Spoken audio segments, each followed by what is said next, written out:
Welcome back. We were lucky enough to have Dan Smith stick around with us to talk about the Friends of Mountain Rescue. And Dan, for me, I'm not real familiar with the program, so if you could give me kind of a quick overview mission of what you guys are out there doing. Well, there are two organizations, Vail Mountain Rescue and Friends of Mountain Rescue.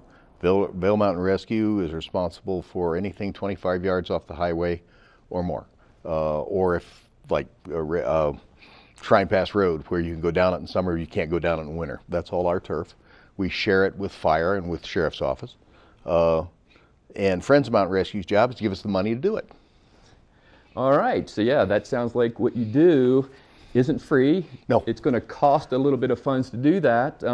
What are the things you're using the finances for, and how can we help get that money to you? Well, it's free for the person we're rescuing. We never send anybody a bill, and we never get paid, so all we're talking about is training, equipment, gasoline in the vehicles, things of that nature. Training's one of the big ones. When we do a rigging for rescue training, which is how you handle ropes and beaners and things like that in the mountains. We bring the instructor up here, which is a lot cheaper, but it's still $8,000 to $10,000 to train 10, 12 people. We do a training like that. We'll do a couple swiftwater trainings. Those are several $1,000s a piece because we hire good trainers. Equipment, snow machines, $17,000 or so for the snow machine we buy. And we tend to run it at low speed because we're often towing somebody in a sled behind us. And if you go real fast, they're bouncing a lot. They don't like that very much, nor do their injuries. So you go nice and slow. Snow machines are air-cooled. They don't like that. We have a couple four-stroke machines that are fluid-cooled, but they're very, very heavy.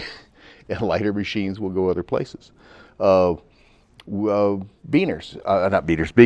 beacons. We all have our own, but we also keep several in the truck. Well, an avalanche beacon is $200-300 a piece.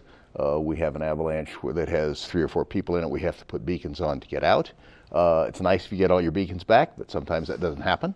Radios. Radios are $2,000 a piece. We're even on radios right now, but radios have a bad habit. They fall out of your harness. No matter what you do, you're playing with them, and if you're hanging off a rope and that radio lands on a ledge 50 feet below you, it's probably fine, but you can't get to it. So we wind up having to buy a new radio. That's $2,000 right there. Computer programs that we purchase for mapping and for emission management software all cost money. Computers themselves cost money. We're very fortunate that our building was built by the Amby District and leased to the sheriff for $1 a year for our use. But trucks, $50,000-$60,000. Wow. We replace trucks every 10 years, but we have 5 or 6 trucks, depending on what time you're looking at us. So 1 truck a year is pretty much what we replace. And they don't have a lot of miles on them, but they are really terrible miles. Well, for someone like me who's liable to have a friend on the mountain that might need your services, how could I donate, or how could our viewers donate to the... Funny you should ask that question. There are 2 things happening right now, or almost right now. One is Colorado Gives Day on December 10th. All you have to do is log on, punch the button, and donate with your credit card. The other is Friends of Mountain Rescue sends an annual mailer out. That's all we do now.